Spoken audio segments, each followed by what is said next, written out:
Nos toca ahora, en una mirada, tomarle el pulso a la situación internacional en primer orden y, lógicamente, terminamos con la nacional. Acontecimiento que vimos la semana pasada, sí, donde yo hice algunas puntualizaciones que evidentemente los hechos han iluminado y han precisado aspectos de esa reflexión mía que no corresponden con lo que ha sucedido. En algún momento yo parece que le di mucha importancia al relato ruso que se divulgaba a nivel internacional, que era un ensayo, un ejercicio. Era simplemente un entrenamiento. Solo de miedo. Un entrenamiento. Solo de miedo. Y el gobierno de Estados Unidos, con el presidente Biden, fue coherente, repetitivo, en decir que era la preparación previa a una invasión. A mí me parece que ahí hubo un poco de la guerra de desinformación que es previa a la guerra militar. Pero no hay duda que los hechos le han dado la razón al enfoque del gobierno de Estados Unidos. Ahora yo estoy convencido, reitero, de que hubo la intención desde el principio, exactamente como dijo el gobierno de los Estados Unidos, de intervenir. Y incluso aún más. Creo que el guión estaba hecho para intervenir y que los acontecimientos se sucedieran en ese orden, que los territorios prorrusos, como se le llaman, los cercanos a Rusia, declararan la independencia, que Rusia los reconociera, entonces va a justificar la intervención. Para mí eso estaba diseñado en un guión y sospecho ahora, en mi interpretación, que estaba diseñado con tiempo de antelación. Y le sucedió exactamente como ellos lo previeron, e incluso lo decía el gobierno de Estados Unidos, y yo entendí que era un simple juego de lucha diplomática y de lucha de propaganda por razones políticas interna en los Estados Unidos, pero los hechos, que son los que hablan mejor que los analistas, demostraron que Rusia tenía la intención real. Y finalmente, de parte mía, para que ustedes intervengan, y en lo personal yo estoy en contra de cualquier acción militar directa de implicación territorial. Me declaro pacifista convencido. Así es. Porque le decía a alguien alegando que Estados Unidos se metió en tal sitio, que se metió allí, que Estados Unidos hizo aquello. Con ese alegato, entonces, toda la violencia está justificada porque Caín mató a Abel. Exacto. Y como Caín mató a Abel, la violencia tiene que seguir. Y hay gente que hace los análisis así de manera tan corta. Lo que sí se mantiene de mi análisis anterior es que Estados Unidos en el terreno, que Rusia en el terreno está imponiendo sus reglas y está ganando militarmente territorio. Habría que ver cómo termina. Leí una frase de Kissinger recientemente, un canciller clásico de Estados Unidos, que decía: lo importante de una guerra no es cómo se inicia, lo importante de una guerra es cómo se concluye. Y Alejandro, hubo un aspecto importante, y es que cuando el presidente ucraniano Zelensky en esta semana llamó un poquito al diálogo, la respuesta inmediata del presidente Putin fue que ya no hay tiempo para eso. Lo que indica que él tenía la preparación y la convicción de que eso era inminente, de que el ataque a Ucrania era inminente, porque dio por descartado la posibilidad de una conversación de paz. Mi diseño está hecho y hay que cumplirlo. Alejandro, en ese diseño que tú juzgas de preconcebido, ¿está lo que mencionó hoy el presidente Biden de que se pretende volver a la antigua Unión Soviética anexando ese, y entonces un plan de otros territorios ser anexados y volver a la URSS? Ese es un plan de ofensivo que empezó hace 8 años.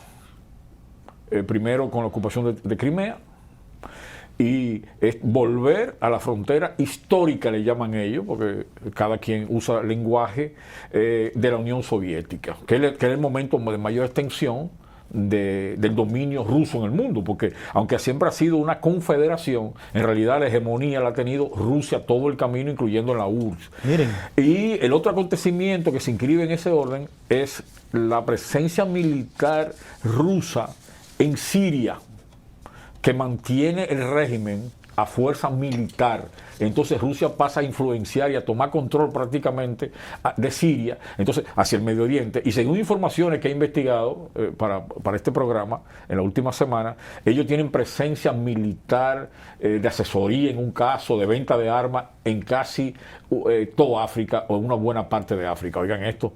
Y ustedes saben que hay también presencia de contacto y de acompañamiento en Venezuela, Cuba, obviamente, y en Nicaragua. O sea que los rusos están por todas partes con su arma de sustentación, de su ofensiva imperial, con los militares a la cabeza. Miren, la expresión una tercera guerra no puede lucir descabellada por la siguiente razón.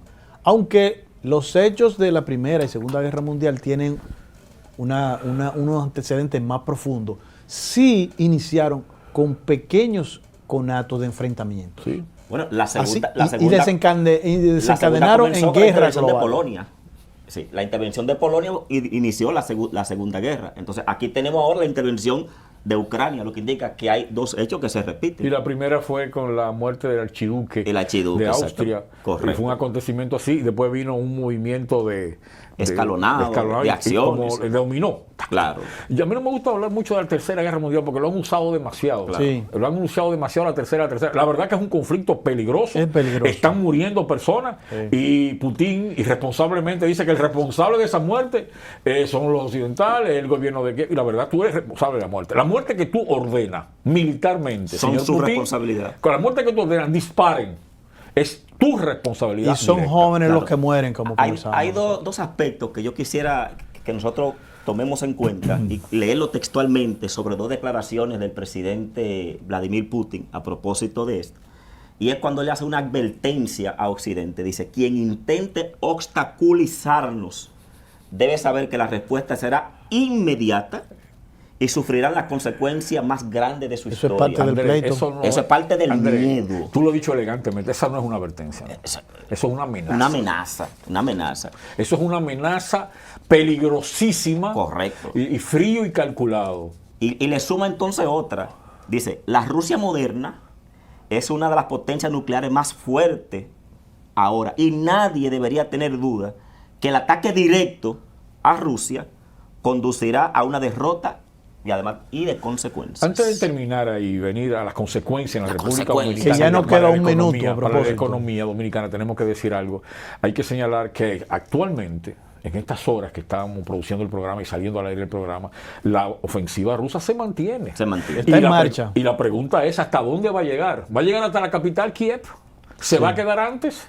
Está ocupando aeropuertos, todos los establecimientos militares, y están muriendo gente, incluso hay población, hay fílmica, donde la población civil está abandonando el territorio y está sumamente con peligro. Entonces la consecuencia en el petróleo, la consecuencia en la inflación, la consecuencia en los negocios están aquí, y la República Dominicana y el presidente ha reaccionado y ha llamado a un consejo de su económico y evidentemente para tomar decisiones preventivas. En su discurso del domingo 27 va a hablar de alguna medida que el gobierno va a tomar. Así es correcto. Que se va a disparar los precios, Enrique, vamos a seguir afectados. Sí. La inflación se sigue disparando. La gasolina. Eso es ineludible. El petróleo se disparó hoy. Pero estamos hablando también de un país productor de granos, el proveedor de granos por excelencia de la propia URSS y de la Unión Europea es Ucrania. Tú sabes que los discursos... El quinto productor de maíz del mundo y el séptimo productor de trigo del mundo es Ucrania. De eso estamos hablando. Y con un conflicto ahí se deriva entonces una cadena, como tú mencionabas. Un efecto dominó de alza de precio mundial.